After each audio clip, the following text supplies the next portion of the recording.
A União Soviética libertou a humanidade é o nosso vídeo de hoje. Eu sou o professor Rafael Queiroz e aqui é o canal Via Romana. Saudações.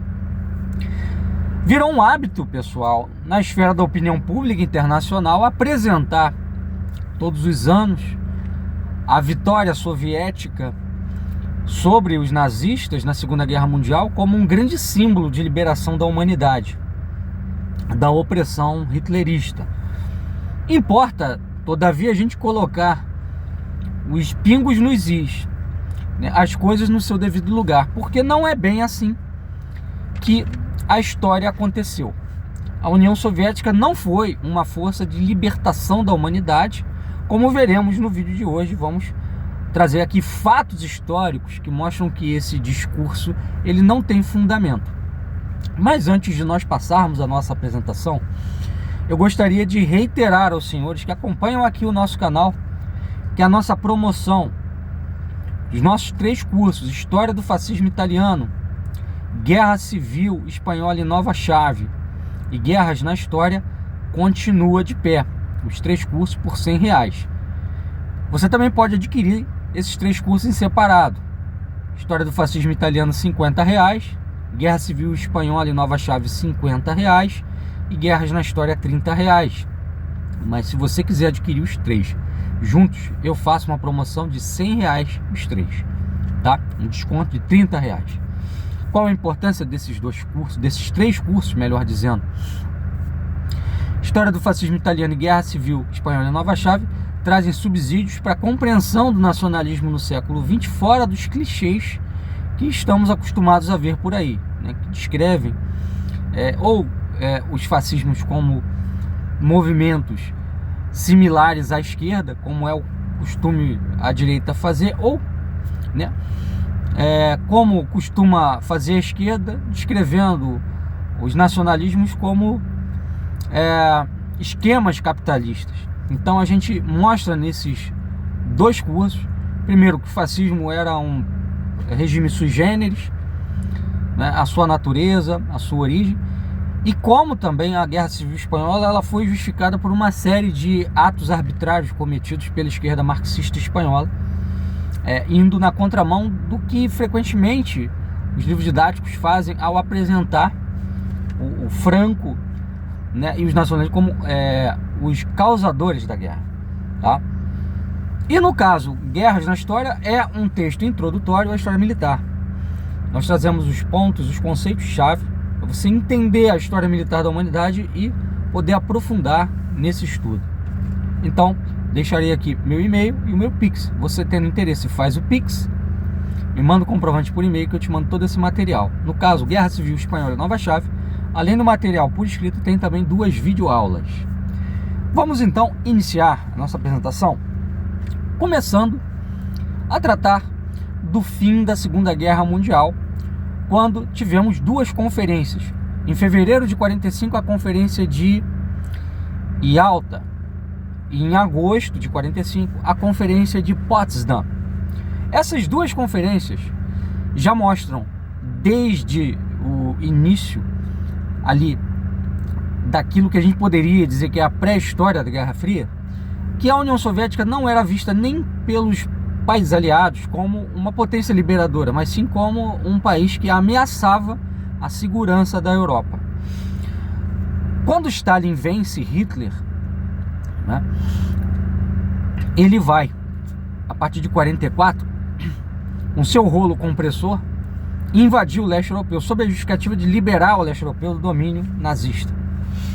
No entanto, quando acontecem essas 2 conferências, a posição dos países aliados, Inglaterra e Estados Unidos, era de que o Stalin deveria libertar esses países do domínio de Hitler e retirar logo em seguida as suas tropas. Stalin não aceitou isso, que era, melhor dizendo, o desejo de ingleses e americanos, e firmou a posição de que ele manteria os seus exércitos estacionados nesses países. Basicamente isso aí é a origem, a gênese da Guerra Fria, né? E a justificativa de Stalin era olha, nós lutamos praticamente 2 anos sozinhos contra Hitler, vocês só foram abrir a frente ocidental em 44, então para recuperar a União Soviética dos gastos com a guerra, nós vamos ocupar o leste europeu. Então o leste europeu, desde logo, né, ele era visto pela União Soviética como um espólio de guerra. Essa ideia de o leste europeu sendo libertado pela União Soviética do domínio hitlerista para entrar numa era de bem-estar, de liberdade, isso é completamente falso, né? Até pela ambição de extrair dali, do leste europeu, os recursos necessários para levantar novamente a economia soviética depois de todo o esforço de guerra. Outro ponto também que tem que ser elencado aqui nessa apresentação é que a maioria dos povos do leste europeu não queriam ser liberados do domínio de Hitler. Com a exceção da Sérvia e da Polônia, que não aceitaram bem a ocupação nazista, os outros países do leste europeu receberam de braços abertos os nazistas. Entre esses países, Croácia, Finlândia, Hungria, Bulgária, Romênia e Eslováquia. Tá? Vários comandantes militares desses países participaram do esforço de guerra da Wehrmacht, fornecendo coronéis, tenentes, tropas para a Operação Barbarossa, por exemplo, na União Soviética. Foi o caso de Ioan Antonescu, Petr Dumitrescu, na Romênia. Foi o caso de Karl Mannerheim, da Finlândia, comandante finlandês. Foi o caso de 2 comandantes húngaros, Gustav Vitéz e Ferenc Zambatelli. Foi o caso também de 2 comandantes croatas, Viktor Pavicic e Marko Mesic. Até a Bélgica, a Espanha e a Grécia enviaram soldados para o esforço de guerra alemão, o esforço de guerra nazista. Tá? A França de Vichy, que também é muito citada nos livros de história, né, como um exemplo da ocupação nazista da Europa, ela não pode ser descrita como uma França oprimida pelo poder hitlerista, mas sim como uma França que colaborou com o nazismo. Porque o Terceiro Reich, ele se apresentava não apenas como um grande império alemão, mas sim como um império ariano, que viria para unir a raça ariana em torno de um líder, né, no caso o Hitler, em prol de um grande projeto mundial de poder. E esses povos, eles se viam como arianos, portanto eles receberam os nazistas de forma amistosa. Vocês peguem, por exemplo, o caso da França de Vichy. A maioria das ações de repressão contra os inimigos do nazismo lá na França de Vichy não foram feitas por alemães, foram feitas por franceses que acreditavam no nazismo. Então essa ideia de que os povos leste europeus queriam ser liberados do domínio nazista e que eles teriam recebido soviéticos, né, como grandes salvadores da pátria, é uma mentira, não tem fundamento. O Marechal Pétain, francês, foi líder da França de Vichy, da França colaboracionista, né? Ele não era um militar manipulado pelo Hitler. Ele era um indivíduo que tinha convicções nazistas e que conseguiu a rendição da França na Assembleia Nacional. Tá? Teve apoio da classe política, de amplos setores da classe política, para fazer isso, e acreditava que o melhor para a França era realmente ficar unida ao Reich sob esse regime, né, de colaboracionismo. Então o leste europeu não queria sair do controle nazista, com exceção da Sérvia, da Polônia. E Polônia, no caso, que não queria passar para o controle soviético, por N razões, né? Via de regra, por todo o histórico negativo que tinha tido com a Rússia. Tá? Então essa ideia de uma União Soviética liberadora do leste europeu é uma farsa. Depois tem o seguinte, né? Quando a União Soviética se estabelece no leste europeu, como potência hegemônica, o que a gente percebe é que o comunismo ali vai ser implementado nesses países, ele só vai ser produto de uma adesão livre na Tchecoslováquia. Ali você vai ter uma eleição, 40% do eleitorado era socialista, e esse eleitorado aprovou, né, a adesão do país ao regime socialista. Em outros países não, na Romênia, né? Na Polônia, os soviéticos só conseguiram instalar um regime socialista através de golpes, tá? E mesmo nos outros países da Europa Oriental, onde o socialismo foi instalado, era um socialismo que não era muito fã do modelo soviético. É o caso da Iugoslávia, é o caso da Albânia, é o caso da Romênia, tá? A Iugoslávia nunca percebeu a União Soviética como uma potência liberadora, né? O Joseph Broz Tito, líder da Iugoslávia, via o modelo soviético como incompatível com a sociedade iugoslava. Então ele implanta um socialismo próprio, específico.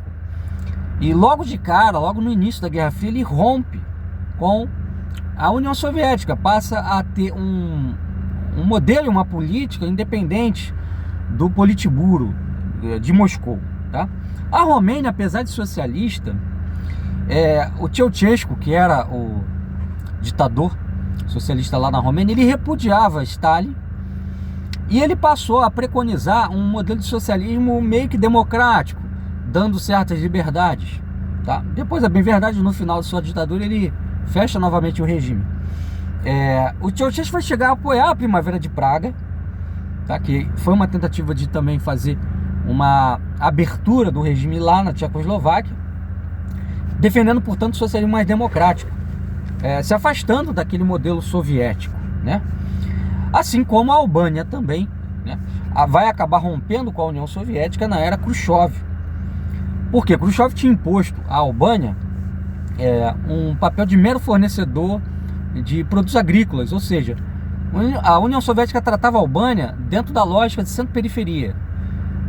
Porque dentro do Pacto de Varsóvia, que era um tratado militar entre os países socialistas, como é que a União Soviética concebia ali a relação entre esses países? Alguns países seriam produtores, né, industriais, e outros países seriam fornecedores. No caso, a Albânia, ela ficava destinada a ser um mero fornecedor, né, um país dependente. Então, reproduzia a União Soviética dentro do mundo socialista o mesmo modelo de centro-periferia do mundo capitalista, tá? Países do norte, né, industrializados, países do sul, subdesenvolvidos, fornecedores de matéria-prima. Nos anos 60, em razão dessa ruptura, né, da Albânia com o modelo soviético, com a União Soviética, né, o Politburo de Moscou impôs fome ao país, reduzindo o repasse de grãos aos albaneses, né? Então, assim, nem mesmo entre os países socialistas a Rússia gozava de uma visão positiva, de uma imagem positiva, né, por parte desses países, tá? É o caso também da China comunista, que nunca viu a União Soviética como uma potência liberadora. Porque a Revolução Chinesa, ela foi feita na época pelo Mao, não apenas para implantar o socialismo, mas também para expulsar os estrangeiros. Foi uma revolução socialista e nacionalista. E o Mao, ele via a União Soviética tratando a China como um país satélite de Moscou, tá? E não com igualdade. Então, Moscou preconizava a igualdade, mas não tratava países aliados com igualdade, tá? Então, o que aconteceu? Na época aí do Khrushchev, né, a União Soviética chegou a propor ao Mao que instalasse, que abrisse, né, o seu esporte para a criação de bases navais militares soviéticas, ou seja, um retorno àquele status quo da China ocupada pelos japoneses, pelos ingleses, onde ela tinha que abrir os seus portos para países estrangeiros, né? E aí o Mao não aceitou nada disso. Ele já vinha desgostoso com a União Soviética desde a época do Stalin, porque o Stalin reconheceu a independência da Mongólia, sendo que o Mao queria a Mongólia dentro da China, porque ela tinha sido parte do Império Chinês. O Stalin reconheceu a independência da Mongólia, e isso desagradou bastante o Mao. De maneira que ele, depois, na época Khrushchev, ele acaba rompendo com a União Soviética, tá? Então, a China, que era comunista, também não via a União Soviética comunista como uma potência libertadora, pelo contrário, como uma potência opressora. Outro ponto, para a gente finalizar, é que o apoio da União Soviética ao comunismo a nível mundial não espalhou liberdade, espalhou execuções em massa, genocídios, regimes ditatoriais brutais, né? Não foram essas ditadurazinhas aqui, ditabrandas, né, da Sul-América, do Cone Sul, a Argentina, Uruguai, Chile, Brasil, né? O Brasil aqui matou 300, 400 pessoas, né? A repressão é muito leve, não. Foram ditaduras brutais que mataram na casa de milhões, né? Foi isso que o apoio da União Soviética a certos movimentos revolucionários causou em diversos lugares do mundo.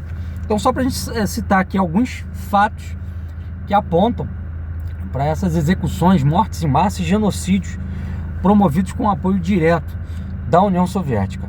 O primeiro exemplo é o Grande Salto na China, né? Que foi realizado pelo Mao Tse Tung ali nos anos 50, cujo objetivo era tornar a China autossuficiente na produção de ferro e fazer a coletização do campo, seguindo o modelo, a cópia da coletização feita na União Soviética, aquele modelo de sovicose e kolcose, né? Qual foi o resultado? Segundo as estimativas mais céticas, 15 milhões de mortes. Tem estimativas mais exageradas que falam de 45 milhões de mortos. Então a gente poderia ficar no meio termo, 20 milhões, 20 e poucos milhões de mortos, né? Por causa do Grande Salto na China, ou seja, muitas pessoas morreram de fome, porque a coletização, né, trouxe uma redução da produtividade e não um aumento da produtividade, né? Muita gente também, muito camponês teve que passar a fabricar ferro em oficina, né, no quintal da sua casa, para fornecer uma quantidade, né, de metal para o desenvolvimento e crescimento da China. Não foi suficiente, isso tirava o sujeito do trabalho no campo, na terra, diminuía a produção de alimentos e trazia fome. Então foi um desastre, seguindo o modelo soviético, numa época que a China ainda estava alinhada aos soviéticos, né? Um outro exemplo foi o regime do Khmer Vermelho, no Camboja, né? O Khmer Vermelho, nos seus primeiros dias, era um grupo ortodoxo dentro do comunismo, ou seja, seguia o modelo soviético de comunismo. Depois eles se tornaram maoístas, tá? O Khmer Vermelho, ele praticou um genocídio de 3 milhões de pessoas, de um total, no Camboja, de 7 milhões de pessoas. Quer dizer, foi, assim, em termos relativos, né, os percentagens, praticamente metade da população foi morta para aplicar o socialismo dentro de um modelo soviético. Quem eram os alvos do Khmer Vermelho? Eram chineses étnicos, tá? Então, genocídio, né? Racismo. Muita gente fala que a União Soviética foi um país que trouxe a libertação da humanidade do racismo hitlerista. Não, dentro do processo de expansão do socialismo também aconteceu episódios de racismo, não foram poucos. Eu estou citando o Khmer Vermelho como um deles. Na própria União Soviética a gente pode falar que o domínio político era integralmente, majoritariamente dos russos. Houve, por exemplo, políticas do Stalin de retirar da população báltica, né, e transferir a população russa para a área ali da Lituânia, Letônia, Estônia, para mudar a configuração social e racial dessas regiões. Isso é racismo, né? A própria mortandade na Ucrânia, né, chamada Holodomor, etc., pode ser caracterizada também como um genocídio. Então, os alvos do Khmer Vermelho, chineses étnicos, muçulmanos, católicos e o povo Shan, que era uma minoria. Então, eles massacraram minorias étnicas, massacraram pessoas que tinham filiação religiosa, principalmente católicos e muçulmanos, tá? 7 milhões de pessoas, num total, 3 milhões morreram, praticamente 50% do país. A guerra no Afeganistão foi fruto direto de uma intervenção soviética. Houve uma revolução, um golpe, né, comunista lá no Afeganistão, mas os soviéticos não confiavam naquele governo lá, então decidiram entrar com suas tropas, né? Já havia uma insatisfação muito grande da população com o que esse governo vinha fazendo, impondo educação laica, tirando a religião das escolas, né? Um país majoritariamente muçulmano. E aí levou uma guerra que causou 1 milhão de mortos por intervenção direta da União Soviética na política interna afegã, tá? E a gente pode citar também a Guerra Civil Angolana, tá? Que tem o dedo da União Soviética, produto, né, de uma intervenção direta soviética no processo político ali de Angola. Porque o que acontece? Quando Angola ficou independente de Portugal, tinham vários grupos lutando contra o colonialismo português. Um desses grupos era o MPLA, tá? Que era o Movimento Popular de Libertação de Angola, um movimento comunista. O principal rival do MPLA era a UNITA, que era um grupo que queria implantar um modelo capitalista no país. Tá? E aí houve um acordo entre MPLA, UNITA e outros grupos armados, né? Um acordo de paz. Tá? Só que o que acontece? A MPLA, influenciada pelo Politburo de Moscou, rompeu o acordo de paz e passou a luta armada. E aí abriu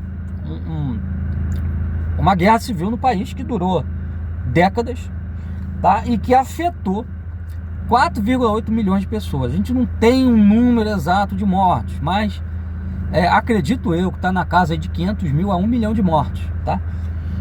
Você teve nessa guerra civil angolana crianças sendo usadas como soldados, tá? E assim, processos brutais migratórios que foram necessários por causa desses conflitos, né, desse conflito civil, que até hoje, né, deixou marcas no país, deixa marcas no país, um país dividido, enfim, com muitas feridas abertas. Então, dizer que a União Soviética foi um fator de liberação é historicamente falso, e essa comemoração que é feita costumeiramente todos os anos, ela atende, na verdade, a uma agenda política, né, de passar uma imagem que o único problema no mundo é o nazismo, como se o comunismo soviético não tivesse sido também uma chaga, né, na história da humanidade, que trouxe opressão, genocídio, massacres